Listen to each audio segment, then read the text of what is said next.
All right, so it looks like we're live now. Fantastic.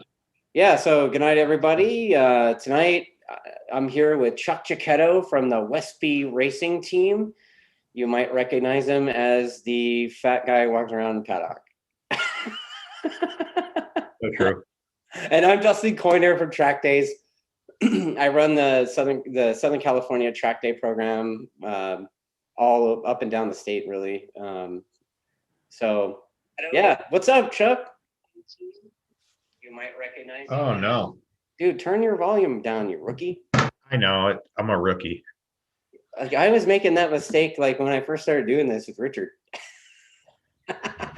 And before long, dude, you're gonna have to have like a little video intro or at least some music. I mean, even way back in the day when Howard Stern started, he used to have this monologue that went from like this jittery little old man all the way to like Nazi Germany, Hitler stuff. Jesus. I'm not saying to do that, of course. I'm just saying like we need to get something going for you, like for the second season of this. Because I know there's going to be many seasons. And yeah, we'll be Schaffner at Laguna Seca was giving me shit about it, and he said he was going to like do something for us about that. So don't hold your breath. Yeah, well, I mean, he kind of hates me, right? So, no, we don't hate each other. But it was pretty cool of him to offer that, and I'll definitely take him up on that Absolutely, and try to figure out how to do this the right way. I guess. Well, I think part of the allure is doing it like a pirate radio, right? I mean, I think that's pretty cool. And I got to say, hey, man, thanks for flying the colors. Love seeing the Yamaha racing and the Blue Crew hat on. That's a big deal for us at Westby Racing. That's a really big deal. It's a really big deal for us, too. I mean, Yamaha has supported the TrackDaz program since 2008. So that's fantastic. I mean, we've been bleeding blue for years. Good for you, man. Good for you. So, so let's get into it. Yeah. So, sure. How do you think the season went for you guys? Well, if I want to be selfish, I could be a little bit of a bitch and complain that, we didn't really score any points, or Matthew didn't score any points for the last 6 rounds. And those are the last 6 rounds are the ones that we were really looking forward to, because he had for sure come into his own with the motorcycle and the technical part of the team. And I want to just make sure that everybody out there understands, when I see the technical team, I mean everybody except for activation. So although I do talk about Ed and Herschel because they're the 2 large, not in stature, but large figures that make the bike go around the track. There's Dustin Metter, Danny Anderson, and John Cornwell and Frank Shockley as well. So I don't want any of those guys to be upset, and I'm sure they're not, but everybody needs to share in the glory. That's part of what this deal is with Westby Racing. But at any rate, looking back, just typing up that little email today for the sponsors and supporters, man, we had a pretty good season. Like, it sucked for Matt at the end, and it was a horrible thing that happened. But people don't know. I know. Like, that guy is in such good shape and mentally strong that I'm not saying that there's nothing good about what happened.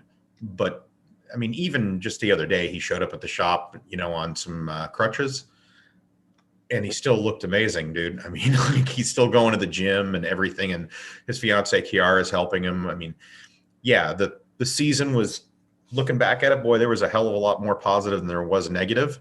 And I got to attribute that to the team. I can find a black cloud to hang out under any day, and those guys did a good job to make sure that we all realized how lucky we were and fortunate we were, and our bike made so much headway in the off season, and then in the beginning of the season, it was a hell of a culmination. Coulda, woulda, shoulda, right? Like, oh man, we would have, with the bad luck that the rest of the guys had at Indy, we could have this, and at Laguna, because the weather was messed up, we could have that. And I don't want to talk any of that shit, because I know next year we're coming hard. And I'm not going to tell you it's championship or bunk, but that's the way we feel. We have a legitimate shot, like we're real contenders now. And I don't have a problem saying that. And that's no put down to anybody else in the paddock or anybody else that might show up in the paddock. But I think we have an awful lot of confidence after this year. there were certain sponsors that really put up this year. And Herschel did all his homework in the off season with a new version of software. Thanks to Richard on that as well. And Ed, he's always got his shit together. I mean, he really does. So yeah, we just started testing on the dyno today for 2021. So I'm really excited, dude. I'm happy. I mean, what have you guys got going on for 21 engine wise? Are you like massage that thing, make a bunch more power? Engine wise, excuse me, every time I get on with you, like it's in the middle of the night and it's chilly, my nose is running. I thought you were trying to pick your nose like Colin Edwards on the interview. No, but I don't want anybody to assume that I'm doing any kind of a drug either, because I'm not. Imagine me, cocaine, my heart would explode. But before the record, you're not doing coke bumps before the show. Got it. I love it when you say that too, coke bumps. It's so not me, but it is hilarious because there's some dude out there doing it right now. No, as far as engine stuff, the lower end of the engine is pretty set. There's not much you can do there. The top end of the engine, however, is pretty wide open. And I think last year with the COVID, or this year with the COVID stuff early in the year, it hurt not development that we were doing, but the ability to get parts and to get special parts made. So right. We have some different camshaft configurations and different valve spring configurations and different cylinder head configurations to try. And, in all, probably about nine different combinations that I've tallied up so far, because even after you see one that makes a nice bulk change or an improvement, you still got to go back and tune the thing and see where you end up. It could wind up being a negative. The good thing is that we've been able to get a lot of information on what makes the bike push forward and get going down the track more so. And it seems like right now that is in the engine department. The bike's certainly not slow, but Matthew, it wasn't a constant bitch or a constant gripe, but it was like, hey, we still need more coming off the corner. So maybe there's a little bit in electronics there. I don't want to speak to that because I don't know. But I mean, you can never really make too much horsepower, we don't want to get into the reliability issues, but yeah, no. So we just started today and, do some air funnel stuff and some air filter stuff and just, some oil stuff. And we concluded some good dyno time today. We were around for about 6 or 7 hours, and tomorrow we'll jump back on and we're going to wear the shit out trying to get it better. I mean, that's what you got to do, right? I mean, I see how serious Richard's program is, and yeah, happily do it. Happily. Yeah. Well, you're right. And no, I am. I'm thrilled to be doing it. I know that just like you were saying, he said that the Rona program had interrupted a lot of his engine development time and waiting on parts. So, I mean, they kind of developed over the season, but I'm sure he's already balls deep in that thing, right? So yeah, no, for sure. I mean, I got to keep up with the Joneses, because even if you take let's just say Bobby stays still where he is over at M4, I find it hard to believe that they're going to bring some newcomer in there to stand with him. So you got to look at a Cam Peterson or a Josh Herron. Dumas, even, I think he's a little young, but if you want to watch him grow, I think he can be okay, because he started going really good up until he fell off at the ridge. Right. So, I've been watching those guys since he was a little guy on a KTM. So yeah, kind of fun watching him progress and grow. I mean, those guys have got their bikes pretty sorted. Oh yeah. We have ours pretty sorted too. Yeah. But now we're gonna try and get into making some horsepower, and it's not real. I don't think there's big gains like there used to be. You got to really work on combinations, and you have to take your time. If you don't take your time, you're going to miss something, and it's going to mess everything up. And then even after we get everything done the way me and my engine builder buddy want to get it done, like Ed says, Matt still has to ride it. Or if Matt is down in South Africa at the time, we're probably going to have Taylor Knapp ride the bike, because he rode with us before. So you'd have double duty do it, right? Or we could have double duty do it. I think double duty would like to do it, but man, you really got to have just some I'm bummed balls I of didn't steel. meet that guy at Laguna. Like, I You don't know. didn't meet him? I did not meet him. I don't think I met him. I met Shockley and I already know Anderson. I met some of the other guys. I don't think I met that dude. And Well, I had that. Dustin usually has his head down quite a bit, so I won't exactly call him a social butterfly, but he's usually, Danny and I like to shoot the shit. I'm sure Dustin does not appreciate that a lot, especially if Danny has something to do on the bike.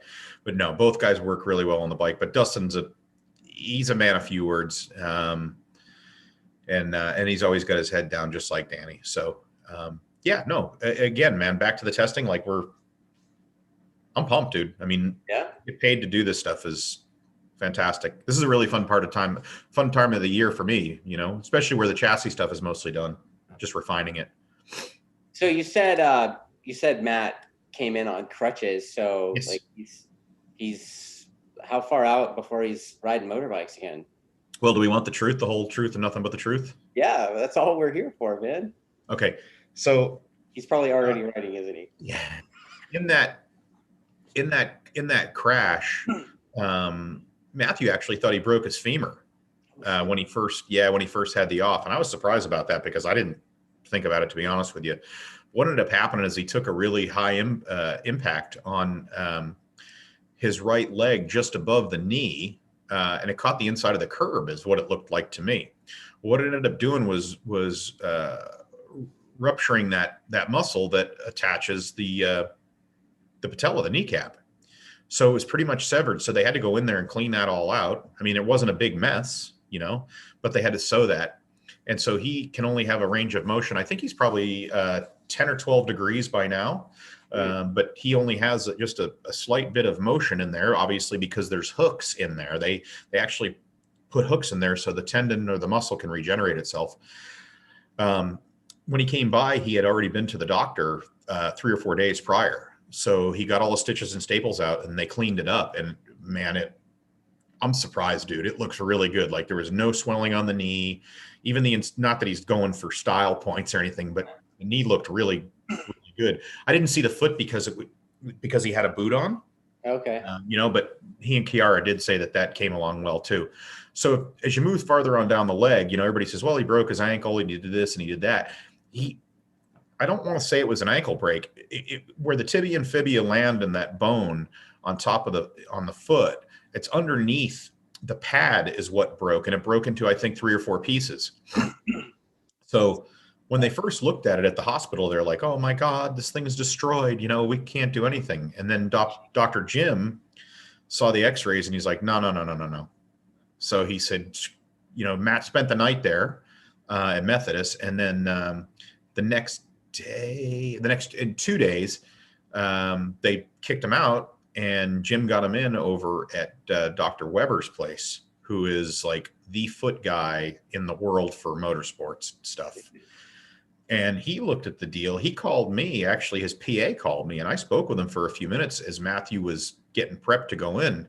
And he goes, look, I'm not trying to brag or anything. He goes, but this is such a common injury for car drivers. Like we got this. And he did. He came through with flying colors. He's just got a little plate in there and some screws. It's going to be a while before he can bear weight on it.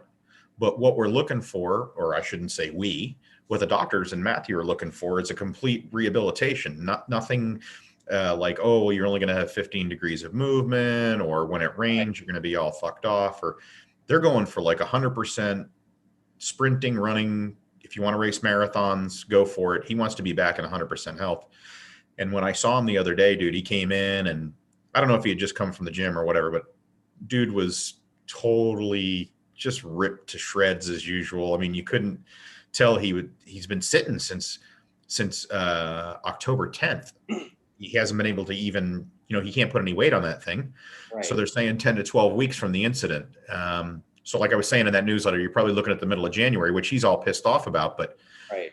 I think February and April and March and the rest of the season, he's going to be pretty happy that he did the right thing. And he is doing the right thing. I was worried about it. I was like, oh my God, So he's somebody needs to be over there nursing him. He's not recovering, sitting on the couch eating chili dogs.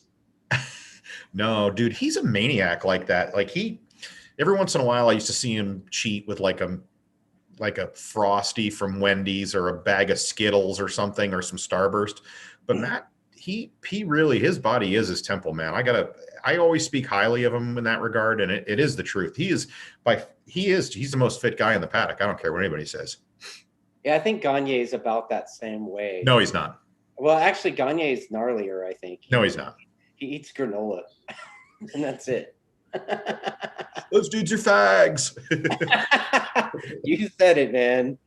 No, I love I got a lot of love for Jake and his whole family. You know I'm only teasing. I'm talking shit, Jake. Don't worry. Yeah. Oh, that's funny. Yeah. So, we have this thing next month on the 7th, and it's like one of those 2 groups, 30-minute session deals. And I think Richard's coming there and bringing Jake out to ride some more. Oh, good. So, that's Richard's new toy. Well, I mean, I don't know anything about that. Well, I mean, look, I gotta say that once your lawn is nice and clean and manicured in the front, you're going to go out back. And I think that Jake, as usual, I don't know what it is about him. He's awesome, and he's a great dude, and he's a great rider, and he's a great racer. But he always has a bit of bad luck. If there's like ever a guy who's going to get a flat tire, it's him. So I know that there were a couple of issues over there this year. Fuel pump. I mean, like, what the hell, dude? Like, they never had any fuel pumps go bad. Laguna, they had a fuel pump go bad. Well, we had one go bad either last year or the year before at Jersey, and then one before that too. And I mean, it's just stuff you got to stay on top of. And I'm not saying that the guys at Attack didn't stay on top of that. I think that was a really fluke thing. And to be even more clear, the stuff that Yamaha produces, or whatever their vendors are, whether it be Denso or whoever's making the pumps, that stuff can go 100,000 miles. I mean, with pump gas in it. So when you see something like that happen, it's really odd to see just a part fail from not being slammed on the ground or run dry or some other kind of alien type juice run through it or anything. But I think that in talking to Richard, he obviously says that Jake has some habits that he'd like to see him get out of. And for me, I want Jake to be comfortable, and whatever his habits are. And I'm going to push Jake to do whatever makes him comfortable, and I'm going to push Richard to make him comfortable. Yeah, and then Matt will be on the sidelines. Matt will be on the sidelines eating gunpowder, ready to crush everyone.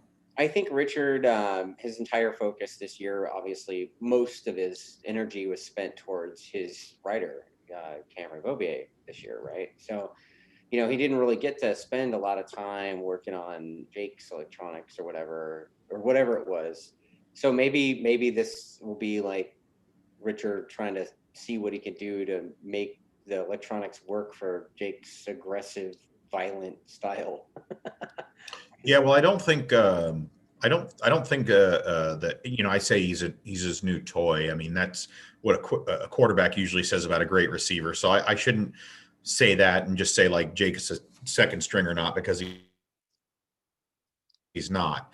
I think though that with everything that Richard does, and you can, I mean, this, I mean, but for people who don't really understand what goes on with Stamboli, he's extremely driven, but he's also driven to do most of it by himself. And I think it's because it's not that everybody around him messes something up. I don't get that feeling from him at all. He is a control freak, but because he's ultimately responsible for everything. And I think as the years go by, if they keep the crew tight over there and we all keep racing into the future, I don't think it's ever going to go away, but I think he's going to learn, those guys are going to earn his trust, and he's going to give him more and more rope. And the deal, they can either jump with the rope or they can hang with the rope, Oh yeah, for sure. He definitely pushes everybody off to the deep end, and they sink or swim, and that's it. Yeah. I mean, you can't, I mean, look, Cameron is an exception to the rule. But I'm not sure at this point how you can, if you want to talk a little shit just to be an asshole, you can. But if you're Yamaha, and if this is just my opinion, and you're looking at that program this year, you're going, man, we didn't really have to. And I don't know. Well, I'm not going to say how involved they are, and I really don't know completely how involved they are. But it seems to me that he don't need much help.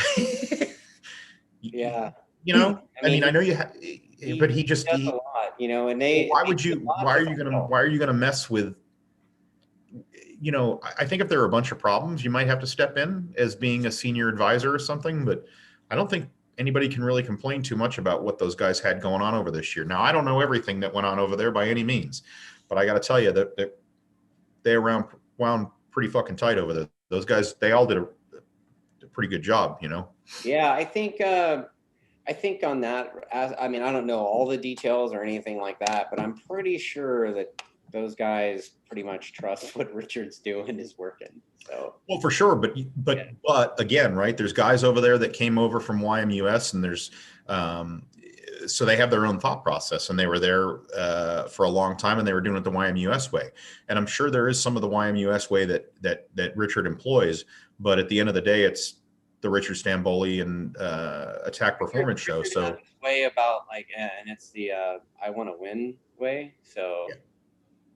Pretty much, and it's hard to argue with that dude because you know they damn near won everything this year. So well, absolutely. I think next year is going to be 2021 is going to be a little bit more of a challenge, but you never know because we don't know who's going to get on that second bike. Right.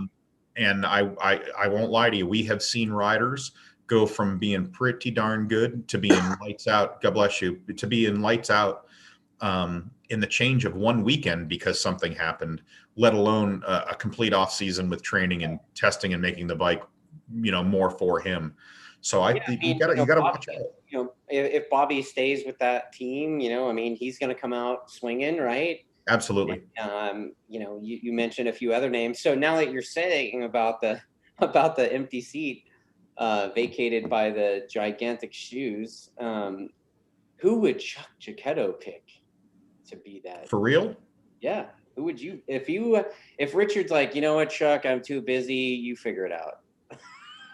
To me, my first... That would never happen, first of all. You know that would never happen. He'd be on his deathbed and he wouldn't let that happen. Hey, let's not fuck the story up, all right? So yeah.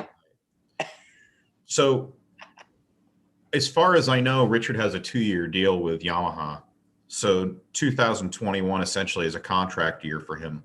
And I got to believe after Yamaha having the success that they've had with the 14B platform, the 2CR platform, the BX4 platform, and now the BL3 platform, they've been winning for a long time. Yeah. So I think I don't know this, but I'm thinking with nobody really knowing what's going on in the country, they would want to have, if it was me, I would want to have somebody that can get the job done and ride at least as good as Jake and maybe better. But I think in the paddock right now, if I was a betting man, you know, if Trig and I didn't run the team, I would say Matthew Scholtz should go over there. And I think part of Matthew would love to have the opportunity to go over there. You know, Richard and I spoke about it, just joking a couple of times, and he goes, "I don't know that he'd go any better on my bike than he would yours." You know, he goes, "The guy's riding really good." He goes, "And your bike's good."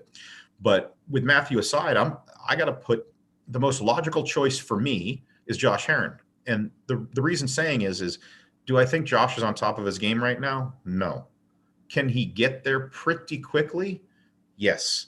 Now he has to get over riding the Yosh bike and then riding the Scheibe BMW this year. But I think when given the opportunity, if he was given the opportunity to get on one of Richard's bikes, or even if it was one of the old monster bikes, I think it would be like putting an old set of jeans on. And I know there's some concern about that I've heard anyway. I shouldn't say because I don't know this firsthand, but you know, he had some back issues where he locked up a couple of times, and that might just be some soft tissue stuff or him being out of shape. And I don't know what kind of shape Josh is in. But if I'm looking at it, that's what I'm going to do for a safe seat for this next year because he knows the bike, and more so He knows Richard's tendencies and more so what Richard expects of him. Because after a year like this that Richard had with his team, I don't care who it is. Yes, he'll listen to them, but it's going to be his way, and he knows the potential of the motorcycle. So if somebody's stinking it up, they're going to know about it. Oh But yeah. I think Heron could probably be had, with no offense, Josh, at a fairly, it's a buyer's market, right? So for everybody it is. Nobody's making. It could be had cheap. Is that? Well, I mean, but we all are. I mean, you and I Yeah. talked about this before we even got on screen. I told you, Yeah. where I am. Yeah. I think, if you paid Josh Heron $150,000 or $200,000 to cruise up and down Huntington Beach in a pink tutu with rollerblades on, he probably wouldn't be that into it. But if you said, hey, maybe we can give you half of that to ride this cool bike and get in shape and really turn yourself into a premier athlete again, I think he's going to, first of all, I don't know that he lost anything. And secondly, it makes sense to me. If there was more time, my choice has got to go to if he could sign a multiple year deal, then my choice has to go with Cam Peterson, because I think there's still a lot that he needs to learn about riding a really proper superbike. And I know for Matthew, the rawness of it's taken him for a few years to get used to it. And I think it would probably be the same thing with Cam. It might happen a little bit easier for Cam because I think Richard has a lot more superbike experience than we did when Matt came along. But I think you need to keep your eye on him for that. I'm going to say Fong is pretty much sewed up over at M4, even though I know he's not. He's another one. I can't believe you haven't mentioned Chaz Davies yet. No. No? Okay. How Well, come? okay. So Chaz is a great rider, obviously. Chaz is used to. The dude has basically been like a thorn in Johnny Ray's ass for years. Nah, nobody has been for 6 years. I mean, come on. Why did he win 6 years? Johnny Ray is pretty much the Cam Boubier of World Superbike. He's wearing an old pair of jeans, right? So, Chaz, yeah, maybe, but I think Chaz needs to get a pretty proper paycheck, and the discrepancy from the top 3 to 4 guys in World Superbike compared to the top 3 or 4 guys over here, as far as money, is incredible. He has a family now. You got to look at relocating a family. Do you relocate the family for a year for a 1-year contract? I don't know. There's lots of guys. Look, Alvaro Bautista. Josh Brooks. I mean, I can tell you when Nick got on the bike, the floodgates opened up for people wanting to ride my bike, especially from overseas. So with Cam destroying the competition, as soon as they found out he might be going somewhere, are you kidding me? I mean, yeah, Richard last week said like he had 20 people call in, I guess. Right. Well, 21. I called and hung up. So. Oh, is that right? I can hear you breathing on the phone. Exactly. It's a big man. Click. No, so I mean, but that's just Heron is just my logical choice. I'm not saying he's going there. I mean, I think from what rumor has it, that the Ulrich clan, and I call them the clan because they're in Alabama now. So Jesus Christ. Yeah. Well, you're an asshole. You went right there, didn't you? I didn't mean clan like that, like hoods and burning torches. I meant clan like a bunch of guys hanging out, all leaning on shovels and shit. Okay. Just a good old boys. Yeah, okay. You don't got never meaning no harm. Okay, that's what I'm talking about, like the Dukes. But at any rate, I heard they've been chasing Josh pretty good. I mean, I don't know if they're trying to swoon him with a Twinkie or what the story is, but I think he could go fairly good over there. But I still think the best move for Josh would be to try and get on that seat with Richard, because Richard knows him. I think, and I'm not sure that it would matter which bike it was. They just have a tendency, and they did what they did over there with Amin and then with Richard alone with a very, very, very small budget. You know what? The only thing is, it's the same between the program then and now with Richard. Is Richard? He's still working for free. Yeah. He doesn't get a paycheck. That's about the only thing that's changed. Everything else has gone to the positive side. Yeah, I give him a lot of shit about that because it's like, dude, you're the truck driver, the team manager, the machinist, the software engineer guy, engine developer. Like he wears so many hats, and somehow he manages to juggle it all. Yeah, he wants to. I mean, that's his thing. And in his opinion, nobody can do any of those jobs better. And to be honest with you, probably nobody can do them better. You can't argue with them, right? Like you can't yeah, argue no. with the guy that just. I think there's a bunch of I think there's a bunch of suspects. Like when it's all over, when it's all said and done, you know, if you could be in the room with Jim Roach, Tom Halverson, and Richard Stamboli, and you can just look at the list of names, I think you'd be surprised how many people came calling, because like I said, I know how many people came calling, not when Matt fell down, but when they saw that we signed Nick to get on the bike, they're like, "Oh, there's an opportunity here." I think they're going to make the right choice. No matter what they do, I think they're going to make the right choice. I really do, for everyone. So getting ready for Laguna, I mean, you guys were out, and then right. You had totally planned on being done for the year, and then how the hell did that Nick thing work out? Well, the overall scope of things, it worked out great. But you know me, I just started with the harebrained ideas. Hey, how about this guy? How about this guy? How about this guy? So, you know, Ed, his vote was for Folger, and I actually called that dude a few times, messaged him a few times, and never heard back from him.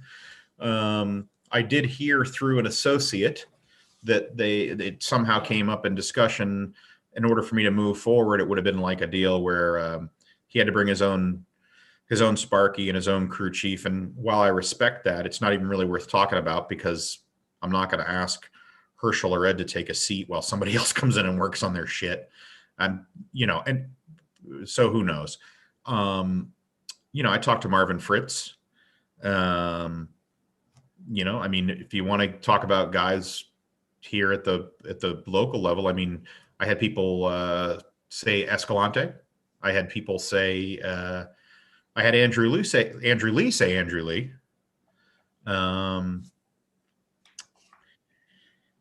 There wasn't a lot of, to me, there weren't a lot of people who could jump on the bike, and like to go out there for us, there was it was like a 3-pronged move. So what were we going for? To win? I don't know anybody that could have jumped on that bike and just won. Actually, I do know one, but he couldn't because he rides for Yamaha World Superbike Team. I think if Garrett came there, I mean, we asked Garrett, and Garrett got right back with us and said that he couldn't because he just signed his contract, right? And he was doing a bunch of passport shit and stuff like that in Spain. But he was actually the number one on the list. GG was, and he had to decline. And then it was Folger. And it's not that like even a Marvin Fritz or a Nick Kenepa were consolation prizes, because like I said, our agenda was you're either going to go out to win, or you're going to make a big splash, or you're just going to go through the motions. Going through the motions and spending $30,000 or $40,000 is not really what we like to do. So we said, let's see about Kenepa. I mean, he's a test rider for all things Yamaha. He's been on every tire there is in the world. So I got with my good buddy Mandy Keynes over there at Yart 7, and he says, "Oh yes, you must have Nick." Everything he says is like a he's telling us a fairy tale. "Oh yes, he's very fast. Yes, Nikolai will help you. Yes." And then of course we got the blessing from his boss over there, Andrea De Soli, and then the guys at Yamaha were thrilled. And we said, okay, now the job, you know, everybody's going, oh, you can put it on the box, you can do this, you can do that. From there, Ed and Herschel spoke with Nick. He agreed to come over and do it. And it was going to be a big test to see if he got on the bike and said it's horrible, it's wonderful, or it's mediocre or whatever. And I will tell you that his professionalism was absolutely amazing. And if anybody's looking for a guy to ride a Yamaha, I'm going to say Yamaha because he's contracted to Yamaha and we are too. He's a phenomenal individual, extremely mature, comes extremely prepared. There's no chasing him around or anything like that. He knows what time it is, but he knows what he wants on the motorcycle too, which is what we were hoping for. And come to find out, his favorite software over the years was actually the software that we use and Attack uses. So Nice. so he knew that really well. So he and Herschel got on like a house of fire right away. Yeah, Richard told me that he talked to that dude for a little bit, and he said, "Yeah, that guy's really switched on with the data." Yeah. But I mean, you got to figure, I mean, that's all he's doing is laps and feedback, laps and feedback. He's not trying to win anything. The changes that we made on the bike were very, very small. I mean, he didn't change handlebars. He changed the shift lever position once. He changed the foot pegs once. And we took the tank shroud off that puts you back in the seat. Yeah. And he wanted to be a little bit closer with some nice foam. So we did that. But everything else was the same, exactly the way Matthew would ride it. So his comments were, this is a very good bike. This is a very good team, very comfortable to work with. Top speed of the bike is, for him, he said, was good. Handling of the bike was good.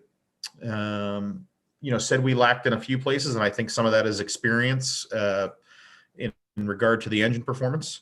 But I also feel, not to call out Dunlop Tire because it's not their fault by any means, but Nick, when he helps with the MotoGP, he's on a Michelin. When he rides the World Championship, he's on a Pirelli. Right, Bridgestone's on the endurance. Bridgestone's on the Yard bike. Yeah. And now all of a sudden he's on a US made Dunlop. And what he knew about the Dunlops wasn't what the US tires were about. He was used to either the French tire or the Japanese tire. So, and they're completely different. So basically he complained about when the bike would turn in, when he would peel it in from straight up and down over, that the front was really vague. It didn't feel connected. And I haven't road raced in many 30 years probably. And, I know I wouldn't like that, so now we're like, oh, hey dude, just go to the front. Yeah. And great, go win now. See ya. Right. I mean, we never said that, because I think he knew what our expectations were. And, I think he probably could have been maybe a couple of places up, but at that point, like he said, could also have been in the kitty litter. Right. And what information would we have had if that happened on the second or the third or the halfway through the race? The good thing is there were really no big moments. He was completely appreciative. I mean, the guy was a champ to work with. And then we walked away from the deal going, okay, Matthew is obviously completely switched on. Not that Matt and Nick are the ultimate decision maker on the setup of any motorcycle, but for them to be that close, and both kind of have a little bit of the same complaints. And now we're going to try and work it out. I think we're pretty close on everything. And I think the off time will help Herschel and Ed make even a better plan for next year. But I enjoyed having Nick there, and he got along with everybody fantastically. But I mean, I'm not going to lie to you. It sucked without Matt being there. Yeah. And I think a lot of it is because it's Matt's team, right? So he can carry the team on his back. And even though you're only there to gather information and take feedback, there's still part of you that goes, well, would have been awesome if. And I'm not disappointed. No one on the team is disappointed. Even Trigg was really happy that everything came back in one piece, and he thought the guy was great. But again, getting back to the old pair of jeans, man, I can't wait to get back to some Matthew Scholtz, and the whole team feels the same way. And that's no knock on Nick, but Matt's been our guy for a long time, and we hope he's our guy for a lot longer time. And we can't wait to. I mean, again, it's his program, it's his team. So Nick basically reaffirmed the path that you guys were on, data wise, and all of that, setup wise. Sounds like absolutely, and I think that was a big. I think it was a big deal, and in regard to some of the things that Ed and Herschel found out from him, it reaffirmed a lot more than I'm actually aware of, or that I'm comfortable talking about, to be honest with you. when Richard comes on, Hey, don't be shy. well, no, I know, but when Richard comes on, he has the freedom to say anything he wants because it's his team. So he can give away whatever he wants. And Right. I need to have the respect for the rest I of the got team. you. I got you. I mean, I'll tell you guys just about anything you want to know, but when it comes down to the nitty gritty of it, I can't and I won't because it's a competition. Well, let me ask you this. Did Nick come away from the weekend with a different opinion on the level of competition in the States? Oh, absolutely. Absolutely. He Because told I me, kind of had the feeling that people were like, "Oh, this guy's gonna come over there and just ruin everybody," and I kind of got that vibe from people. And when that didn't happen, it was like a reality check, right? well, the first thing, of course, that he has to say is, holy shit, Cameron, we know this guy's for real. And he knows, he's Garrett's riders coach overseas, Oh, right? So he obviously knows what's going on with Garrett. So, I don't think that Garrett and Cam are too far apart, if at all, apart. So he knows that there's a decent pedigree of racer over here and a decent teams. But I think the way he looked at it was the Zanetti deal. And he and Zanetti have been racing together forever. He actually told me some stories about when they were kids, like really little kids, that they were cute stories. They're pretty funny, that two of them not being able to put their feet down and shit like that, and parents together and stuff like that. So he used Zanetti as a bit of a gauge. And like he said, he goes, I think if I had the time that he had, on these tires, then my result would have been better. And that's completely fair and legitimate to say. But I'm not going to take anything away from Zanetti and that team, because those guys are the real deal and they mean business. And so does Zanetti, because that bike wasn't remote controlled, right? So he had to ride it. So I'm going to give credit where credit's due. But I think the biggest deficit that we faced, or that we would face with anybody else coming in to relieve for Matthew from overseas, let's just say, would be the tire. Zanetti obviously took a bit to get used to it. I mean, he was on a super stock bike at the Ridge, but I still think that the the tire is the big, I don't want to say deficit because it's not, but it's the big game changer for guys who don't ride on it all the time. I think Nick was really happy. I know he told me that Laguna is his favorite track. He loves coming to the United States. We went out and had a bite to eat, and the guy is super pleasant. And it's kind of weird. Like, we paid him to come, but he said, okay, I'm here. You're paying me this weekend. I'm pretty much an open book.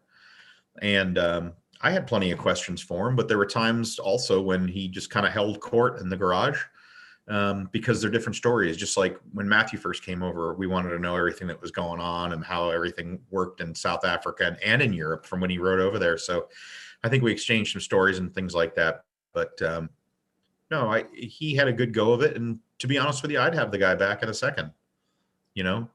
I think there's probably a lot more there than meets the eye, to be honest. I like watching his YouTube videos. That's for sure. That guy's got some crazy stuff with the dashes. Like I guess he messes around with that I2M dash stuff. That Yeah. So the I2M stuff, actually, the I2M stuff is really nice, and that's what Pata's been using for a couple of years on their bikes. So I think it either is homologated or it'll be homologated soon. They actually use I just found this out the other day. They use a chrome light. So we might see a couple of those on our bike with a color, display and stuff like that. They're very inexpensive through Superbike Unlimited, by the way. Oh, I got a deal with Freddie. We were at Laguna and I was nerding out with Sven and Richard on the data. And Sven mocked me endlessly for having a Solo 2 DL. And it was still in the box on the shelf in a pile of parts from Freddie at Attack. And so I get home from Laguna. I called up Freddie and I was like, hey, dude, what do you think if I could send that back and get this dash instead? And it's a done deal. I got a shipping notification. Oh, cool. The ITM Chrome 2 with Cool. this and that and whatever. So like we're gonna fully nerd out on this thing. Like fat old guy. Well, Superbike, I'll be able to really see with accuracy how bad I suck. well, I think it's good. And I think learning about the data stuff is good. Learning how to read data is really good. Yeah. Because it's only going to help you move forward. And then with any luck, like me, Santa Claus, you'll help pay it, you'll pay it forward to somebody at some point. But I'm going to get a deal going in the off season here where we're going to seek some sponsors for this show. And Freddie's going to be one of the sponsors. He doesn't know it yet, but he's going to be one of the sponsors. And we'll do a nice backdrop in the back. Not that there's anything wrong with your bike, but we can have your sponsors absolutely. of track days and of the show back there. Sure. I think it'd be really neat to activate some of this stuff. And I think it'd be pretty darn cool. Well, you know what? I actually was out on this thing with your boy Danny Anderson last Friday and Rob Chrisman. And I made the mistake to fuck around and ride with those idiots. And I got completely smoked. Bad times. Yeah. Well, no, it was a good time. It was fun, but right, but 2 days after it wasn't. Woo, they whooped my ass. And yeah. I mean, I ride a lot, right? I thought I rode a lot. And that's the first ride in a long time where I was sore for a couple days after. I mean, literally the last probably 6 miles, every stroke of the pedal, my legs are like, fuck you. I'll tell you, dude, Danny has a true love for two things. He has a true love for 80s music, which is great, hairband stuff, because so do I. But he really is just totally all over pedaling. And dude, I am not, but I love it because he's so dedicated to that craft. I mean, he's so dedicated to it. It's a really big deal for him. And I appreciate it. I don't, again, I'm not a cyclist, but I don't even mind listening to him about it because it just because of the effort that goes into it. It's really intriguing. I mean, that's all I do outside of riding motorcycles, right? I mean, is that right? I ride my bicycle quite a bit. That's awesome. And, yeah, I mean, Danny was like giving me shit for not having a gravel bike, and you don't have 7. Bike? What the fuck's wrong with you, man? You know, like if you don't have 7 bikes that are worth 10,000 a piece. Dude, I mean, like, I don't have time for that shit, dude. Like, I have my Peloton upstairs if I can't go outside on my roadie, you know? He's like, oh, you gotta have a gravel bike and a mountain bike, and I'm like, okay, dude, cool. Right, peace.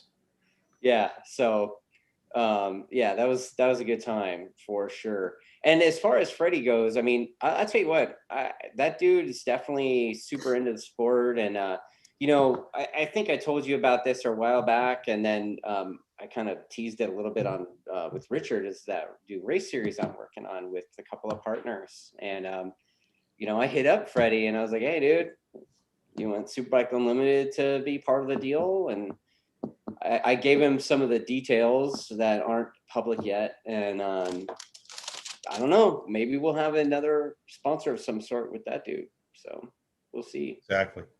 I mean, he seemed into it. So good. I mean, that's but yeah, so I mean, I have a little bit I can share with you about that series if you want to talk about that. Who doesn't want who does not? You mean you want to talk about racing? Like, right?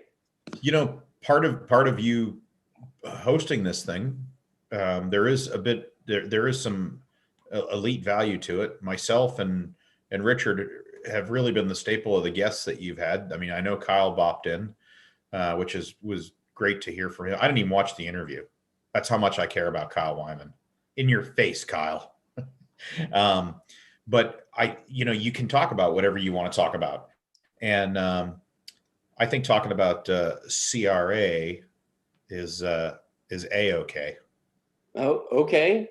So one of the things I wanted to do is kind of bring back something that I remember from when I first started racing, and it's like kind of bringing back the old WSMC stuff a little bit. It's amazing how many years that club's been gone, but the impact that club has had on the sport is like, it's still affecting the sport today, right? Absolutely. So yeah, we're I really want to have more laps, you know. I mean, I've club raced a lot of places, and most of the club races, the sprint races are about 6 laps, and that's all you got, right? And that's awesome. I love racing. Jerry Springer, thumbs down.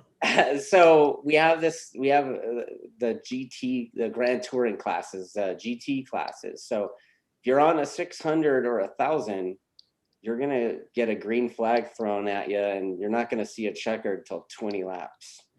Dude, that is so awesome, because let's just talk about it from a personal perspective. If I come out there and I got Matt on the bike, that is a real proper sprint race that has the kilometers slash miles, however you want to put it, of a Moto America race. Right.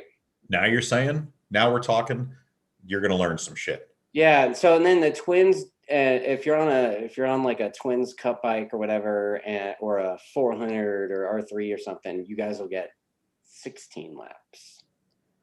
That's mega. I mean, that's the GT classes are like my big, like that's what I want to do. Like, I don't care about anything else. Like, I just want to do that. Right. So I think we're going to do that on Saturdays, and then on Sundays will be the sprints. No, I think that's really great. Tell me something. Will you guys host any kind of an open practice on Friday? Yeah, actually, TrackDaz is hosting Thursday and Friday prior to the weekend. And on Thursday, like, I mean, I haven't finalized anything yet, but Thursday I think is going to be more like a semi-private day with less people, and it's actually, I'll just straight up say I hit up Josh and Melissa about it today, and you know, Josh was like, well, how much are you going to charge us to come out? And I was like, nothing, dude. Like, come on out. He's like, oh, you're the man. And I was like, no, you're the man. Right. So, yeah. So what I'd like to see is some kind of situation where it's like people pay us to sign up for that day, and then they pay Josh or, you know, whoever it is to coach them for the day. Because I think having somebody like that there could help elevate a club racer guy to maybe help them with their aspirations or whatever, right? Well, I will tell you that I think you're exactly right. And the more people or like-minded people you can get out there, like a Josh, you're going to be better off. Now, you and I spoke off camera several times about Chuck Graves, and obviously he wants to be involved in the series. Yeah. That's a really great. He was actually talking about wanting to, you know, do an advanced racer clinic or something. I was like, yeah, that's what I'm saying. That's what I'm saying. So when you start bringing some of that element there, now, especially if the event's 4 days long, now it's a destination, and people go, oh my God, I can't afford 4 days and I can't afford tires for this. They'll find a way to do it. And I think to have people there like a Josh and a Melissa, a Chuck, and probably, I'm sure he wouldn't come out alone. He'd bring some of his staff. Those guys are total crack. I mean, they know, let's face it. They know what time on a competing brand, but those guys know what time it is. And I think they'll be an asset to the program. And, you know, what would be nice is if you can get a little American Honda action in there, and, you know, have your eBay slide down there with some activation stuff for them too. I think you'd really be starting something out there again. Uribe's a Pirelli dude, so I mean, I wouldn't be surprised to see him down, because he's part of the Pirelli mafia like we are. So sure. Right. So we'll see. I mean, you know, the Fridays are going to be the track day deal, and we're going to run a new racer school on that. So, I mean, you know, we start events for the track days program in February. And so I think we're going to start doing new racer schools in February in preparation for round one, which is that's really good, dude. You know what else is really good is that all you guys have experience doing this. This isn't like some harebrained deal where there's a bunch of newbies doing it. And so that's special. That's real special. I mean, you know, one of the partners, Dan, is actually, that dude actually promoted the last, like, he spent a lot of money promoting the AMA National at Willow Springs. That's fantastic. The dude is, he's like super into the sport. He's like just the same dipshit as us, right? Like he's super into the sport. And then my other partner, she's fully into the industry, and she sells some other brand of motorcycles. I don't really hold that against her. It's a Come on, paycheck, man.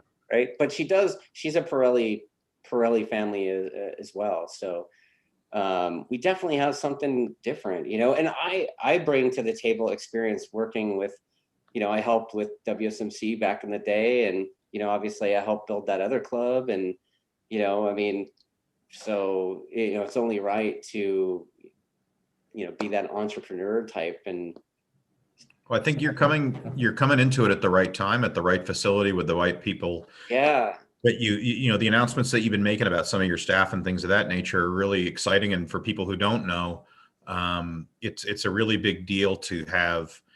Uh, Obviously, there's a few generation gaps with some of the people because they've been around for a while. Oh yeah. But all those people, when they come and do something like this, they're actually giving back to the sport, no matter Yeah. what kind of money they're making. So you're going to get, like with a Curtis Adams, you're going to get 30 Yeah. years of an education. If Oh. and when Superbike Genius shows up, you'll learn everything. You'll leave the event and you'll be like, my fucking head's going to explode because now I know everything. Well, Curtis and I go way back, and as soon as I got an inkling of doing something like this, I called him and I said, "Hey, man, I'm thinking about doing this thing. If I do it, would you be down to be our race director?" And he, without question, like with no pause, he was like, "Absolutely." Yeah, that's awesome. And I was like, "Dude, you're my hero right now," and like I just come to you, and you're like, "Yeah, let's do it." I just want to know. I want to know what he's going to do with Stern, because if he's there, then Stern's going to be there, and he should be some kind of an enforcer or tell people they're being pussies. Yeah, I don't know. I mean, Stern is Stern. I'm just gonna leave it at that. Right? But Jacob West actually, I think, is Curtis's assistant race director. I don't know if you remember Jacob or not, but he's I another. don't, but it doesn't matter. Yeah, like he's If he's with you, he must be a good guy. that. Thanks. Wow. Okay.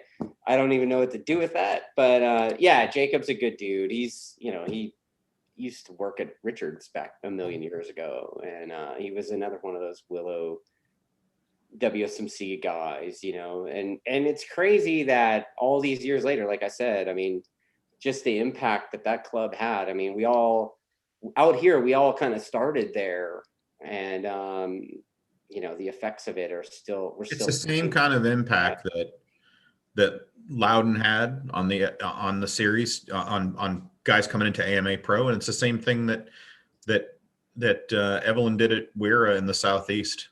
Right.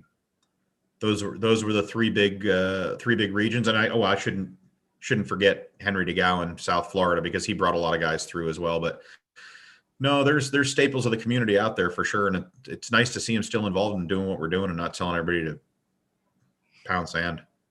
So I'm excited about that race series, but yeah, I've got that bike at the shop, and I'm waiting on Richard to give me my bodywork back because I loaned him my bodywork because Jake crashed it all. Why don't I send you a set of shark skins? Okay. That'd be cool. But you and I have been talking about that glitter paint job, and one of the videos that we had a while back, you were saying that you guys wanted to do some kind of coarse metal flake like that, but you couldn't find a paint job or whatever that would work. Right. And I saw Corey Cowan post from Moto Station in Utah posted his R6 for sale, and the pictures of it were insane. So I figured I would share this with you and everybody else, and kind of give everybody an idea of what I refer to as the glitter bike. Absolutely. I love it.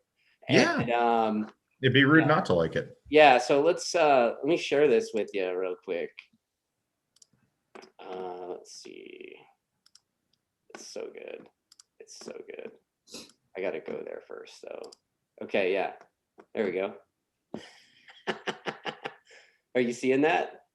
I'll tell you what, if that had black wheels, Yeah.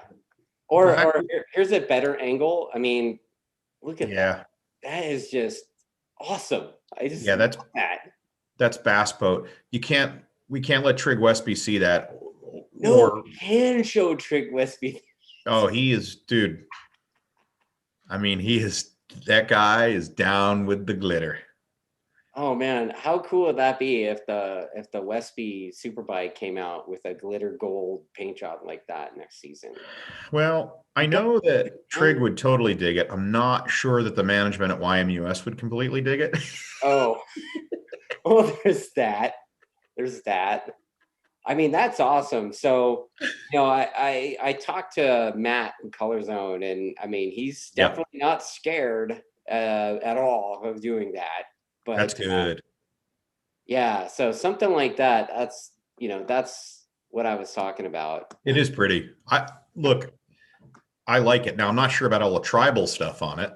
Well, no, that's like part of their. They have like these stickers and stuff that are for the Sure, shop, sure, and so they sure. put that on top. But the glitter bike, that is just epic. No, And I like it. props to Corey for that because Yep, fantastic. I mean he's the guy that he polished the frame on an R6 a couple years ago, which was pretty awesome looking too. So Absolutely. I mean, that was all the rave, dude. Don't forget, early 90s. If you no, didn't have your I'm shit talking about polished, like recently. Like that's what I'm saying. If you didn't have your shit polished back then, you were fucking jerk off. You know? yeah. Yeah. So okay, so we're getting close to an hour on this, but I wanted to bring up a couple of questions from people. Sure. There's a couple of people that asked questions on the YouTube that I think we kind of already answered. Bob Adams wants to know if Nico was able to help you guys realize some potential development issues of the R1 to go faster. Sure. I think we answered that already, just in flow of conversation. Yep. And then another guy's asking about how bad Matt's injuries are, and I think we covered that already as well.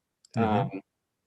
But I do have one from Rocco Landers. Oh, Yes. shit. Rocco wants to know, Chuck, how are you so awesome? Well, I get some of my awesomeness, some of it drips off of Rocco Landers, like a bead of sweat. So when I walk by, a lot of times when I walk by him, I'll be like, did I just catch the coronavirus? I just felt something impact my zone.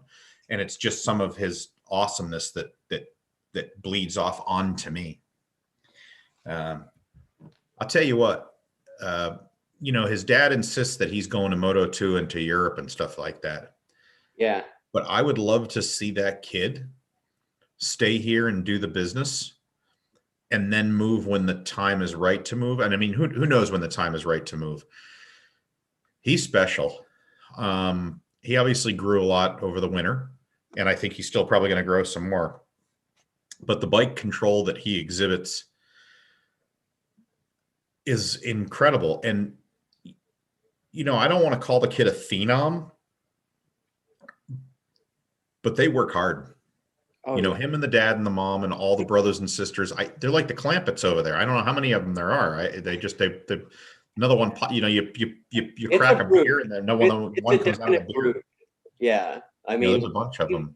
We've seen them at the track for years. I mean, I go way back with Stoney, and he and his wife, and on the way to Laguna, actually before I was at Laguna, I was at Chuckwalla for that track day on Friday, and I'm sorry. I get a text message from John Bickle, and he's like, "Hey man, are you going to Laguna?" It's like, "Yeah, tomorrow. Can you throw some of your knee sliders and I'll pay you back?" Right. So I had to pull knee sliders out of a box and take them with me to Laguna for Rocco, and it's like, no question, no question. That whole situation is intriguing, and I quite like Stoney as well. I wish that I had. I'm certainly not going to speak for Trig, but I'm not. I would really like to see that kid on a 600, but only for like a year. Yeah. It's almost like he has such bike control. It was almost like maybe he should just go straight into stock 1,000, and everybody go, oh, you're this and you're that. And I don't know, because if you don't put a time limit on it and he can grow into it. Well, hit up Trig, man, and build a stock 1,000 for the kid. No pressure. I mean, it's your Right. idea. I'm not going to take credit. You just said it. Like, it's your idea, right? He is. If I could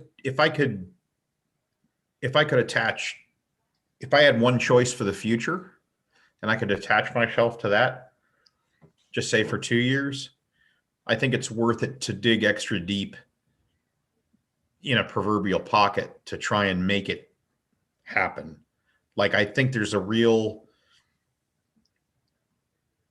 that kid has a real shot to be super, super dominant. The only reservation that I have is just like with any young man, what happens, and I mean, it's going to sound funny, but what happens when hormones and girlfriends and shit like that start coming? And, inevitably, even if the kid plays video games till he's 24, when he's 24, he's going to be into chicks or whatever he's into. Who know, I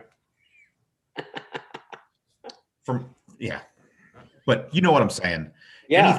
Anything can enter a profession and take it over, Yeah. and that would be a bad deal. But I don't,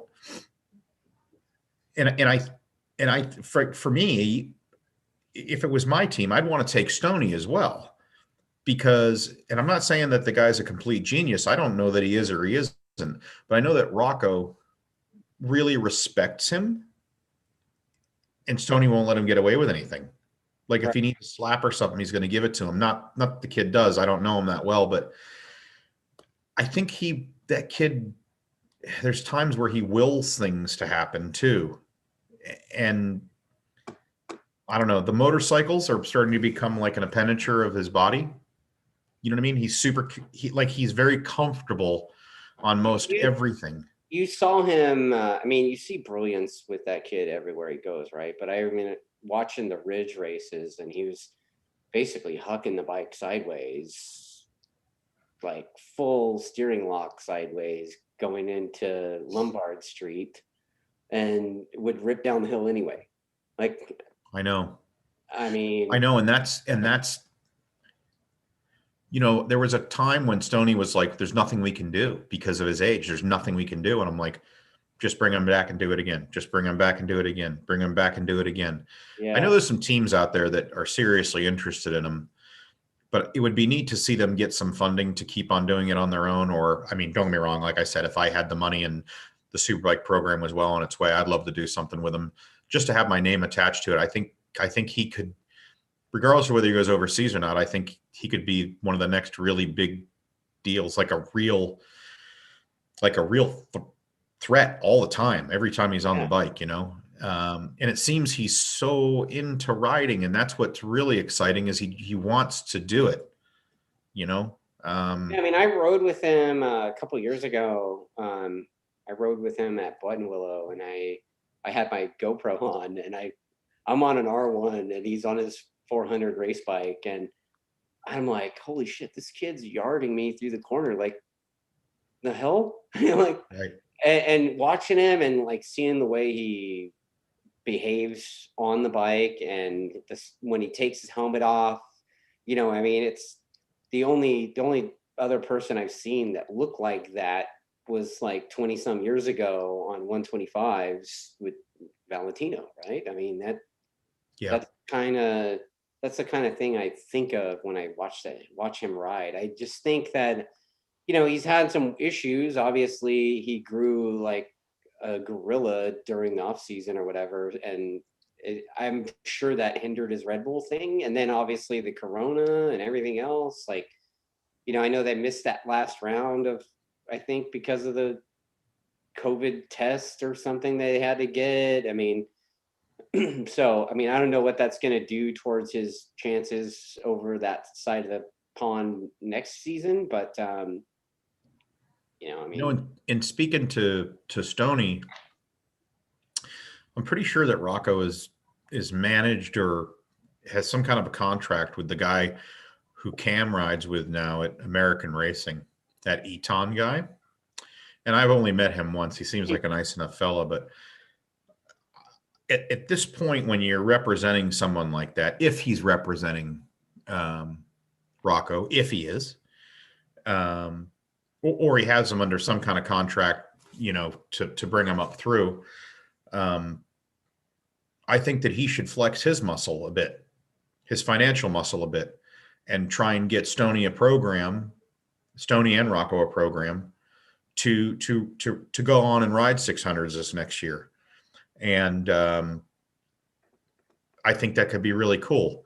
And if he doesn't have the money, I'm certainly not telling the guy to put it up, but if he doesn't have the money, then again, he should be able to flex his muscle and get enough money together for them to do it. Those guys can do it on the cheap the way they do it, as long as they had somebody build the bike initially and they had some kind of a motor program. I just think the better situation you put that kid in, he's going to take advantage of it and exploit it more so than a lot of kids that I see coming up through. A lot of the kids that I see coming up through, just, man, I hate to say it, but to me, a lot of them don't have the intestinal fortitude to do it. I mean, like for instance, you know why Rocco goes so fast on the Junior Cup bike and Dom Doyle does, and then that Galati kid got going good and stuff? It's not because the bikes are so awesome. It's because they have the fortitude to do it. They're not scared of it. And fear is a horrible thing to overcome. I mean, I just was talking to somebody else about this with a super bike tonight. They're like, just can't get the bike to work. And I said, well, the biggest issue is fear. It's scary. Yes. Yeah, it's no joke. Right. This is no joke, dude, And I don't think there's anything to be ashamed of there, but I think there's a lot of people that are capable of doing what Rocco or a Dom Doyle or a Galati or any of those guys are. And I mention them because they're first and they're in the front part of my brain, but those guys don't care. They're like, well, I have to take this line. I have to.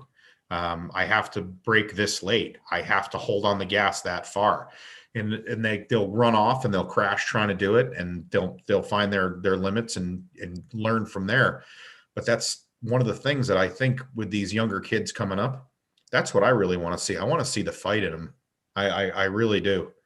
And until you start seeing some stuff like that, I don't care how much money they have and how great their bike looks or anything like that. And towards the end of the year, the field that Junior Cup field got more and more players up front, right? So a lot of the kids were getting more eager, getting more hungry, maybe getting a little more tenacious. Well, they're like, if Rocco could do it, I could do it. Absolutely. Right? Absolutely. And he helped elevate all those guys. Just as Cam did with us in Superbike. Right. There ain't no denying it, But just like Cam, Rocco's not going to be in that class forever. I mean, he can ride it till he's 26 if he wants, or 28 now. But it's no, it's interesting. It's a hard sport. Let's face it. In my opinion, you literally have a better chance of becoming a major league pitcher in a starting rotation than you do becoming a two-wheel champion in our sport anyway, in our discipline of it. Yeah, I mean, I have a friend that said something similar. It was like about being an NFL quarterback or something, right? Like, you have a better chance being an NFL quarterback than making a salary riding motorcycles, right? That's right. That's right. So, I mean, I know you saw the news about Gerloff, right? Oh yeah. Huh? Well, I mean, is it fucked up to kind of be rooting for Rossi to have a positive test again? Well, I mean, at this point, I don't see him having a negative test. I really don't. The thing about Garrett, for me, I think he wills it to, I hate to keep saying that, but I really think the greats can will themselves to make it happen. And I think that dude is. I mean, the opportunity, right? I mean, how like how awesome is that there's potential that he'll be riding the Rossi's legit MotoGP bike in a race. Like how, I mean, it's like unfathomable. More so than that, when the time comes, if should the time come, and I believe it will, where he gets through his superbike career and they start looking at him to ride at the the other world championship, right? The MotoGP. Right. At that point, if he has a successful outing, and when I say successful, I mean just finish the races. Yeah. If he has a successful outing and he's good to work with and he can analyze data and he's hungry and he wants to do everything right, anybody that's even laying the carpet in the paddock to Lynn Jarvis is going to have something positive to say about him. And I think that goes a long way in decision making, because you have some guys that are completely inappropriate and very difficult to work with. And we've seen this just through us watching TV and reading things in the MotoGP paddock. So, the stories are 20 times worse. But if you get a guy like a Garrett Gerloff, who has a cool head, or like a Cam, who has a cool head, I don't know, man. I mean, I think that guy's right. I think he's prime. I think he's ready to go. I think his trajectory is straight up, just like Cam's. And to be truthful, I think that's where I want Matthew to be in the next 12 months, and I think he will be. And then if he gets a chance to go, I hope he goes. But I don't know. I'm super, as a being part of the paddock and knowing Garrett for a while, I don't want to say we're best friends because we're not, but I respect him and I do consider him a friend. Yeah, I don't know the dude. I'm just a fan of it gives me goosebumps because he's the real fucking deal, man. Yeah, I mean, it seems so. I mean, he podiumed in World Superbike first season out on an older model bike.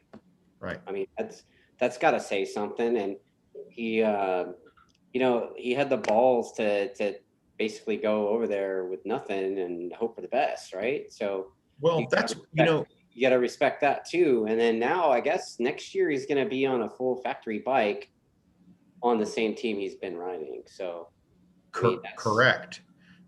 And that's a really smart move. That way he can get along. He's going to get on with the same group of fellows, Right. And I think someday, and the people who are close to Garrett know this, someday there'll probably be some kind of an autobiography or a biography, just like Wayne's deal, right?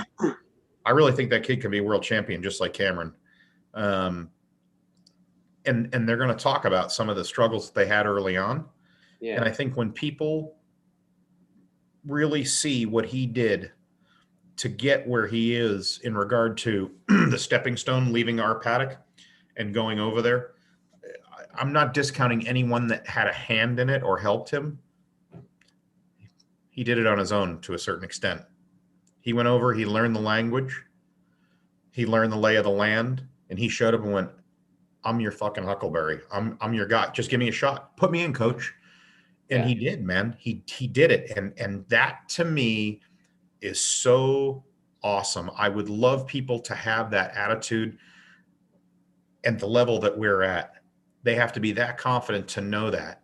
A lot of guys can talk shit, but that guy's going to get on the bike. And if you can get it set up for him, he's going to do the business. And it's, he's going to crash and have DNS and stuff. But I'm really, really, really looking forward to seeing Garrett go straight to the front. And I'll tell you, at first I was bummed out that Cam was leaving because he's a great carrot, but he's excited to go. And I think that people really need to watch out for him. I have a really good feeling about him going there and riding. A really good feeling. Yeah, I mean, I think it's going to be good. I think it's going to be good for both of those guys to experience that. So, yeah, no, it's exciting. I mean, I don't think maybe we'll get, we might get. Right now, MotoGP's got Coda on the schedule. I think they're going to, obviously, from what they've been saying over the past few days and the last week, they're going to push all the travel dates back to the backside of the the calendar again and hoping that there is some kind of a vaccine or things are cleaned up a lot more a year from now. So I think we would still see COTA as one of our last stops instead of one of our first. But it would be nice to see one of the two guys there, and be able to cheer for a legitimate hometown hero, hometown being the United States. Yeah, absolutely. Absolutely. Okay, so how about this? There's a guy, WMD something from Instagram. He wants to know what you think it's going to take to close the gap between true privateer teams and those that originally were full factory supported. So basically, what's it going to take to close the gap? It's going to take determination, grit, and money's a big factor in it, but spending the money the right way. Because I think... Can you elaborate on spending the money the right way? Yeah. So it's tough. We didn't have to take as many high risk chances as most people do. Even though our future isn't solidified, it's only 1 year at a time. That's all Trig will do is 1 year deals at a time. And I understand it because he could lose interest. Anything could happen, where he needs to shift his focus. We know if we do good, we're talking throughout the year, we know we're going to be back. So it's a little bit easier to plan 6 months out. But, for me, spending good money on a program is making sure you have all really bitch and safety equipment. Then after that, spending the money on the rags and the contact cleaner or the cleaner to make sure your bike's clean. Even if it's a pile of shit, make sure it's clean and it looks good. And then follow each component from there. And then when you got all that done, spend some money on somebody to come to the track with you and a tech. I don't care how much money you have. If you show up with a $250,000 show hauler and all your stuff's junk and all you do is DNF, you're going to be miserable. The show hauler is going to be up for sale. And you're going to be out on a boat or a wakeboard or have a fishing rod or a Coors Light in your hand. And all of those are fine to do. But I think people give up on our deal too early.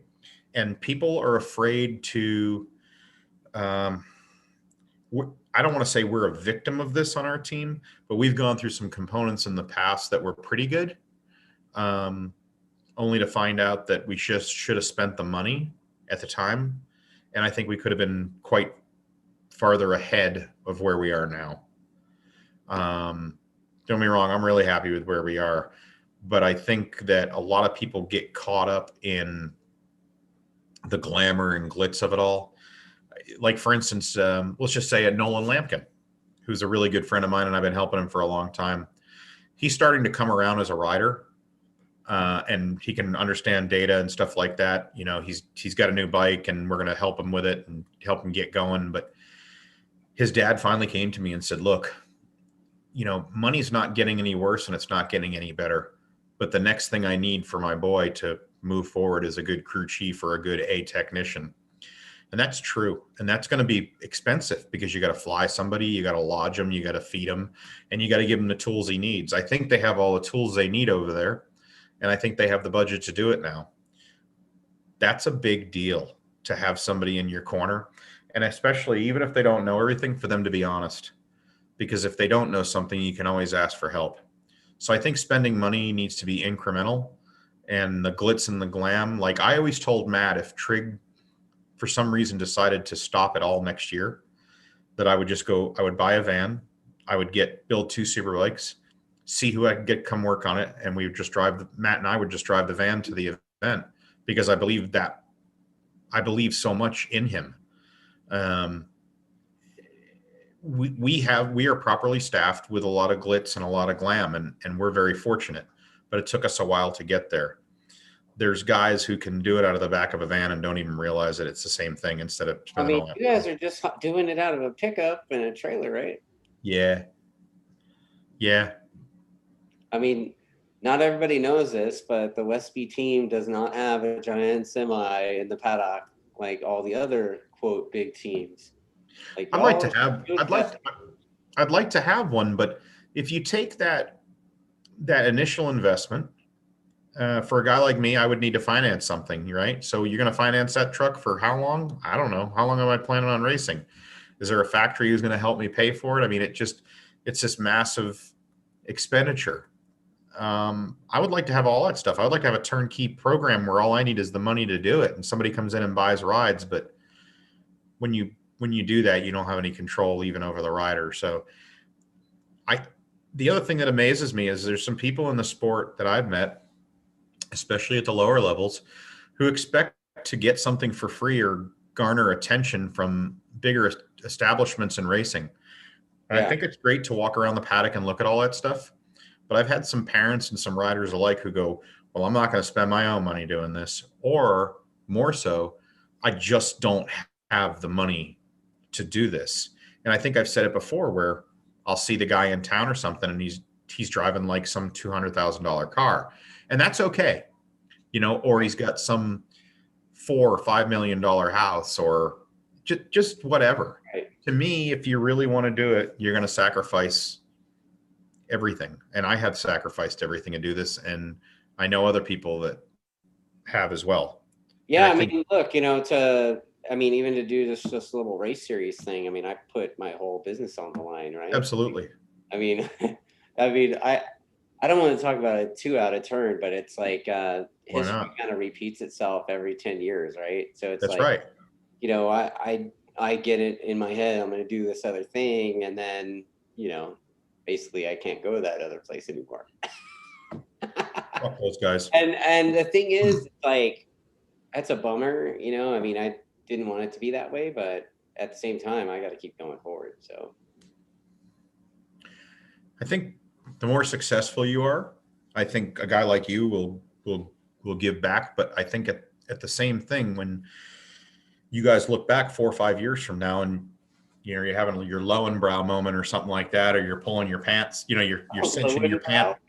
Yeah. You're cinching your, you know, your belt up or whatever. You can look back and have some kind of satisfaction that you didn't have a pool of investors and spent $3 million, $4 million to get this thing started. Right. And I think let's face it, the reputation of you, and I would assume the reputation of your partners is quite stellar, to be able to, but you must have some integrity, especially with the people at the track to, you know, those people at the track know they're going to get people there, but they're relying on you now and CRA to activate that track for them. So you actually do have a big responsibility. So at the end of the day, 10 years from now, you can look and go, I helped create part of this. I was part of this. That goes a long way for me. I like being able to look back and say, man, I had a little something in there, you know? Yeah. Yeah. I mean, it's just part of the reality of the sport, you know? And like you said, with the other stuff too, I mean, you see it even at the bottom of the club level, like when people first start, right? And we've talked about that a lot, about the rate of attrition, right? Yeah. And, you know, you see a lot of guys that, you know, they come out and they have all the fancy, the best of the whatever. And then, you know, those dudes are one crash away from quitting. And then that's it. That's all she wrote. And, you know, trying to instill that, figuring out ways at a club level anyway, to have it be sustainable to where you can keep racing in a way that you can come back and race next weekend. You know, it's hard to convey that to people. Well, I think if you have the other plus about your particular organization, I think is going to be that although you want to have a pretty much a captive audience, much like Moto America, you know, Wayne and the guys say, oh, you know, we want these guys here to breed champions. We like them to go overseas and kick everybody's ass. I think it would be quite a feather in the cap of the CRA and some of the people that you have working there if some of your people went to Moto America events and held their own. And when I say held their own, they wouldn't even necessarily have to do really good in regard to a finish, but to be there and be comfortable in their own clothes and not be nervous and have some contacts. Again, it's all about, you know, I don't know anything about raising a child, but a dog or a cat or anything and letting it flourish. So I think you guys actually do have a pretty big responsibility to the people that are coming in there. And I hope you guys honestly look at it that way. Yeah. I mean, I look at it from giving people a place to play standpoint, right? I mean, you started there and you go up from there, basically. So, Yep. you know, the track day thing and then the racing thing, the racing is like the next logical step, you know, and a lot of people think that sending people off to racing is a good way to lose your track day customers. And I don't think of it that way at all, because it goes full circle, right? So, yeah, anyway. I don't know. I think it's a big deal, Dustin. I think it's going to be a good off season for you guys. And I think it's going to be a hell of a good 2021 for you. I think You're so. really seizing the moment. There's a couple of track day orgs that we do business with and we test with and that are doing the same thing. And some of the lower hanging fruit are just, they're going by way of the dodo bird. And I'm not saying that they should, but it's just like any other business, you know, when you really invest something into it besides money, when there's blood, sweat, and tears and invested in it, it has a chance to go farther. Yeah. No, I think it's great. I know I've only known you a short amount of time, but the track days reputation speaks for itself, and I think you should be proud of yourself. I mean, look, you guys are legitimately sponsored by Yamaha Motor Corporation. Yeah, we are, and have been for years. That's a big, big deal. I mean, it's like when we first started, you know, back then, we all thought it would be cool. You know, some of my staff are original members of the program. And we always used to say wouldn't it be cool if we all had the same bikes and all had the same tires? And, you know, I mean, we've basically been living that dream for 12 years. That's right. That's right. Right. Hey, how big of a transporter do you have to pull your deal off? You know, like for the track days, obviously you have one big trailer probably. Yeah, I've got an 8.5 by 28 footer with. And how many bikes do you put in there? I can put up to 8 in there. And do you guys bring, like N2 Racing will bring demo models, and Sport Bike Track Time will bring demo models from Yamaha? Do you guys do demo days? Yamaha has a deal with Yamaha Champions Riding School, and those guys will occasionally come out. They go up and down all over and demo the bikes at different track days. Oh, great. So yeah, like, you know, the boys will come. They'll let me know they're coming, and yeah, we'll make an announcement that people can come ride the demo bikes. That way, we have our bikes, and our instructors basically use them to help people on the racetrack and show them a good time, show them the right way, that kind of thing. And then, you know, basically we use the bikes for the year and then sell them off and then get new ones every year. Sure. So, it works out. It works out. It's a fun program, and you know, it's been great to be on every R1 since 08, you know, and seeing the progression of that thing, right. And R6 too, and building relationships with businesses, you know, like sponsor of yours, actually, Yusaku Yoshimura. You know, by the way, did you give my oil pan back to Richard? Well, just so we're crystal clear, Richard, Freddie Carswell of Superbike Unlimited part of his sponsorship this year will be acquiring 4 YEC kits, YEC thump kits. So yes, unfortunately, I have to give back these gorgeous handmade billet double throwdown oil pans. Yes. To Richard, because everything good must end. But well, no, I need one. Yusaku made me this cool pipe, and I can't. Oh, absolutely. Have the cool oil pan. I have a feeling you're probably going to have an oil pan within about 10 days. And it's good because the pipe fits really, really great, and you're going to love it. Yeah, I think it's going to be cool. I mean, I'm old, and you know, no matter how fast I'm able to go, if I'm even able to go fast, like, I'm not getting the call. You know what I mean? So you might get the call, but not the one you want. No, I get called names or whatever, but I'm not getting that call. But it only gets worse. I never had any illusions of that. So, you know, racing for me right now is like just for funsies, camping. Basically, we're camping. We're going camping. Right. Right. Right. So, but at least we'll have a cool looking motorcycle with a bunch of attack parts on it and stuff. You know, every time you lift your hand, I see your wedding band, and I was Yeah. I was just curious. You didn't know I was married? The hell, No, man. no, I knew no, no, I knew you were married, but it just makes this intro to this next question. I was wondering if your wife is into what you're doing, into your hobby, or does she go to the track with you, or do you just get time allotted? Lily, Lily is she's not into it per se, but dude, she runs shit at the track days. Like she at every track day, if you sign up for a track day, you're having to deal with Lily every time, and she puts up with this crap. So So good. she enjoys the business side of it at least. Well, I think she just enjoys hanging out. You know, Good. I mean, we go and we meet a lot of people, and we have so many friends. Like basically, all our friends are from this, so I same here. it's pretty Well, it cool. must be nice to have her support. I mean, I get a lot of support from my wife and from my immediate family, and it's very encouraging. And I'm away a lot, but I know guys like you are away a lot more. And so I'm not trying to get all soft or anything, but even if you look at Rich's situation or even Ed Yeah, Sullivan's situation, my crew yeah, chief, we only know what we have going on together.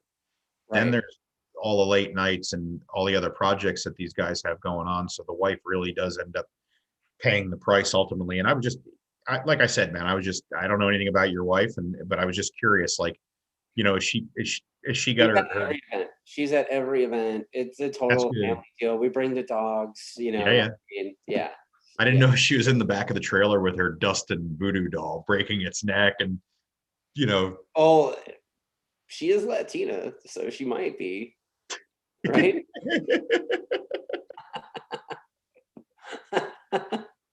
good stuff. Good stuff. Yeah. So, you know what, Chuck? This is. How about what are your thoughts on some of those other classes that we saw at Laguna? I think they had those guys at Indy too, the vintage dudes. But having the vintage guys there at Laguna and then the bagger dudes, what are your thoughts?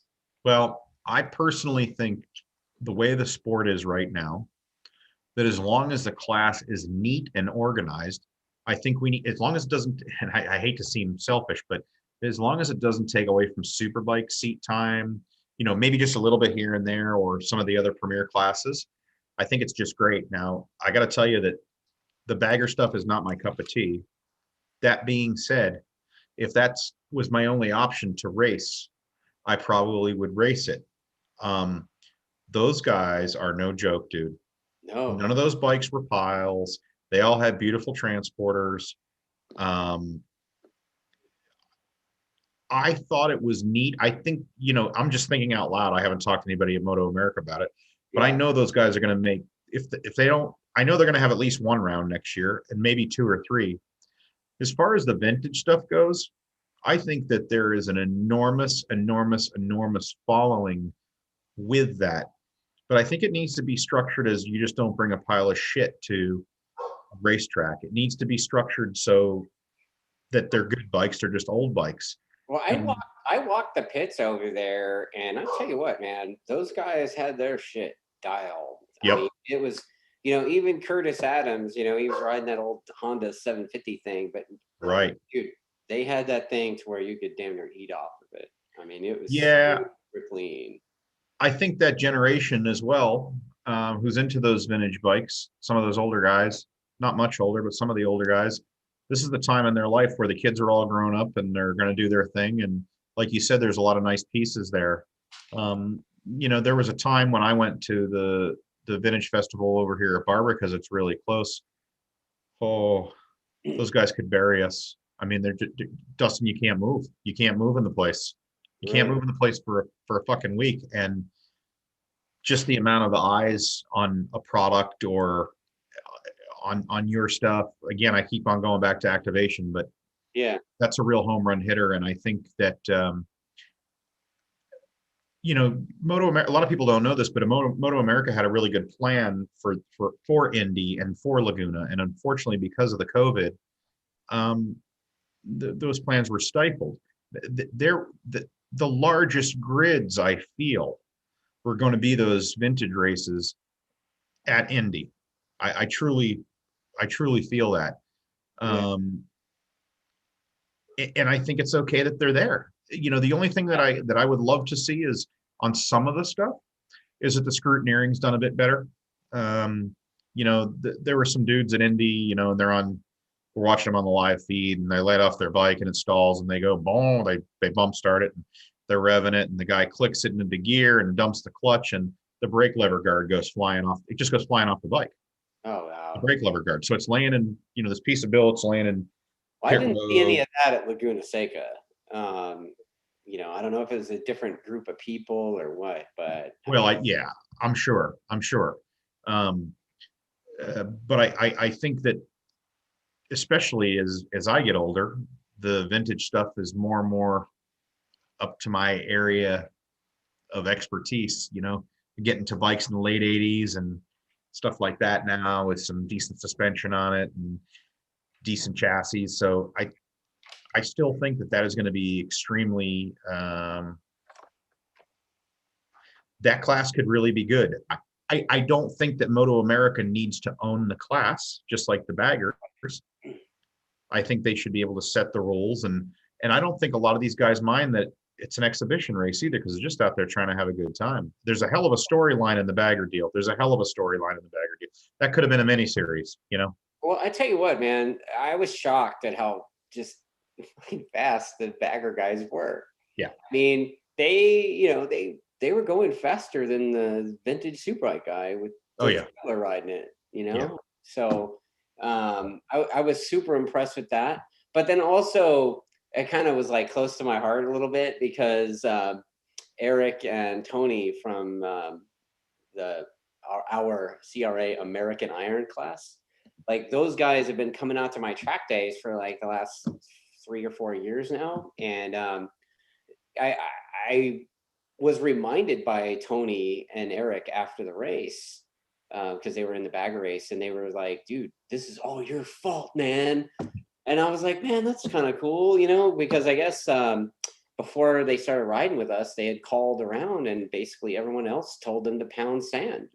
Which is ridiculous. And I was like, "No, man, come on out," And then those guys came out, and they've been riding with us, and the group that they ride with, I mean, dude, it's not my thing. Okay, like they're fucking Harley dudes, and they're all with their weird handlebars and shit. And but some of them, man, like Tony's bikes, they're legit Yeah. cool. I mean, they're cool. Like it's not my thing, but I can still recognize that it's cool. Yeah, but it doesn't matter if it passes And your scrutineering, you got to and let them now, in. when we started talking about building this thing, I pulled those guys aside and I was like, "Hey, man, if I build this thing and call a class, make a class for you guys, are you guys in?" And the answer was 100% yes. And so yeah, Tony wrote the rules for that class. Nice. So I mean, it's all kind of ties to CRA, I guess, but having Tony write the rules for that class, and there's a bunch of dudes in that circle that are really excited to go throw down. And I mean, the baggers class was like a reaffirm, the Yeah, but it's idea. all look, it's all about having people excited about what they're Yeah, doing. Right? And it yeah, doesn't matter if the rest of the paddock thinks it's stupid. It doesn't matter. Because when all the Jap bikes ride by, all those V twin guys are like, look at those homos, look at those right. fags. Yeah, I Rice, mean, rice rock. Richard's pretty harsh with it, and Oh, Tony he's harsh with everything. Tony Tony's really funny. He's like, "Hey, is Richard still as excited about the baggers as he was last week?" And but yeah, I just see it being cool. I mean, when I Yeah. rolled into the paddock Saturday morning at Laguna, and it looked like it was a baggers event that happened to invite Absolutely. super bikes. I mean, that And I was thought, a lot bigger than I thought it would have been, especially considering with the no fan thing. That was the only real bummer, is the lack of fans. well, don't forget, dude, there was supposed to be a really good hill climb there. There were supposed to be bands. There was supposed to be a vintage swap meet there. Oh wow. At Indy, I mean, a lot of people don't know this, but at Indy, the guys at Moto America actually had an outlaw dirt track race, not outlaw cars, but outlaw motorcycles, dirt trackers, ready to go to race there in the dirt track within the speedway. Oh, And wow. there was just that people were going nuts over it. And then there was motorcycles on the Meridian. And I mean, it just, the COVID really caught some people out, but gauging that interest from this year, hopefully if we get a vaccine or something like that happens, hopefully we can get it pulled off, in 221 or 222. So I don't think the interest is going to go away, Dustin. I really don't. I mean, these guys are down, I mean, I don't know if I don't know if the level of that will be at the Cobra race thing, but I just think from the grassroots level, anytime that we can figure out ways to get people excited and get more eyeballs and people active in our sport, I think that kind of shit feeds the sport. Well, And, remember, like the Vans Warp Tour or the Ozfest right, or what was one Perry Farrell did? It was Lollapalooza. Like a lot of those people didn't care if they were on the left stage or the right stage or the backstage, or if they came on at 7 a.m, or if they were the opening band for 9 Inch Nails. They didn't care because they were just there and doing it. So there's always has to be an opening band, right? Or an opening act. right. Unless you're that bitch. And I mean, fucking Grateful Dead had opening acts. You know what I mean? So um, I think people understand that, and it's their time to shine. So like those guys with the baggers, they came and they were like, okay, they want a nice show and we want to look good and we're going to represent our companies. I mean, like I said, dude, I was really impressed with some of those bikes at the workmanship they put in, and it just wasn't all done with a sawzall and a mallet. Yeah, no, they did a good job. Yeah. It was just it was totally different, but kind of weird. And I'm not, like I said, I'm not super into that. But at the same No, time, neither am I. But like I said, it was cool.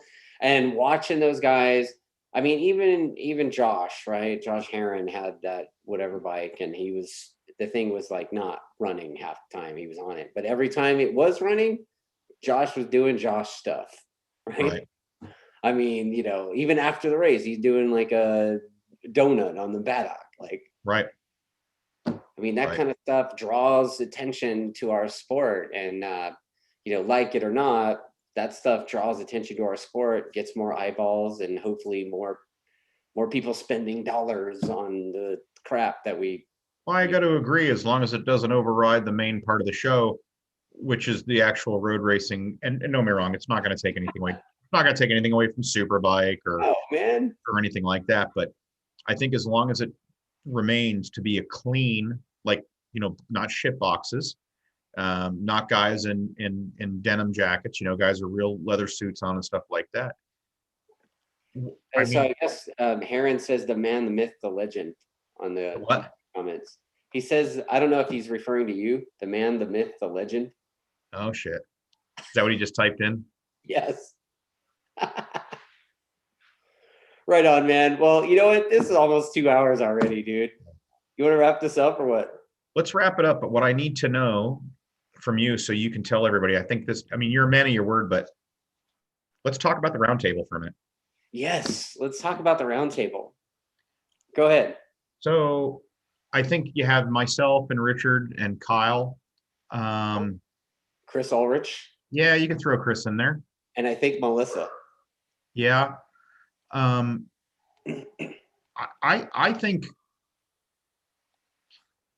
think we should, not we, I think you should pick a couple of wild cards.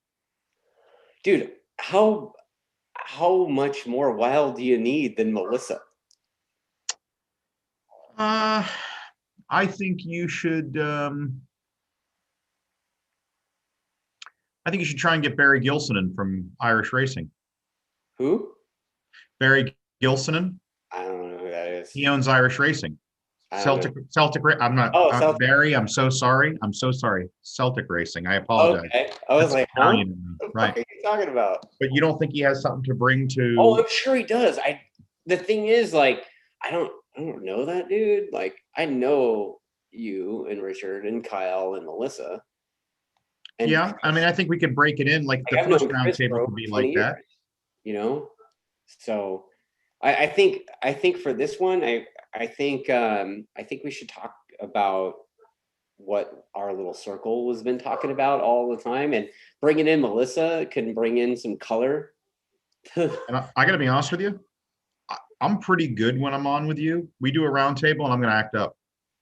Oh, hey, I'm good with that. I mean, Richard said that we need to find a bleep button for Melissa, and I said, hell no. Exactly. I No, mean, I saw some like a sample of what Melissa was going through all season, and I'm sure she'd be love to tell a story about that. But well, also about about the Superbike Cup thing too. I kind of want to know more about that. I think she'd But be a yeah, great I'm guest. picturing the Brady Bunch thing with all you guys going Right. at it, and Chris being grumpy ass, and Richard being grumpy ass too, and Right. like who can I be think the bigger grumpy ass? I think it would really be cool. Yeah.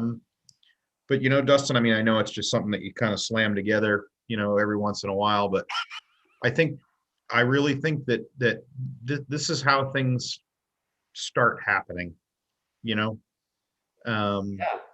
And you never you I never would know. be open to it. I mean, I don't know who that dude is. I could reach out to him. I mean, No, maybe for next year, because yeah, there's some really unique stories within our paddock. And Barry is a guy who he's been to Europe. He's helped PJ for years. I just think, and I believe in some facets, he has a different perspective than we do. Which would, he is more of a straight shooter. I don't think he's certainly lighthearted, but I don't think he's as lighthearted as we are. But he's a good guy. There's plenty of look. I don't need to. I'm trying to run your show. dude, I'm like open because like to even call this a show. Oh, it's cool, dude. I mean, this is literally just two buddies shoot the shit. That's Right. I mean, and then the roundtable thing is a bunch of people I know and am friends with talking about the sport that are Superbike team owners, and like Melissa, because she was a crew chief. Dude, there's some. Let me tell you something. Team that ran in Superbike. That is a good. And I think because the season's over, she would let. I mean, I was kind of on the inside of that thing. Not completely by any means. Yeah, I mean, look, we've all heard the stories, right? Like I'm friends with Melissa, and Melissa does not pull punches ever, but in public, maybe No, I think I think it's a great idea, and I think that I think people would enjoy that. I'd like to think so. I got to set that up in the next week or so. I'd like to get that done before Thanksgiving. Kind of give people time off after that and not have to track people down. I think it's still easy right now.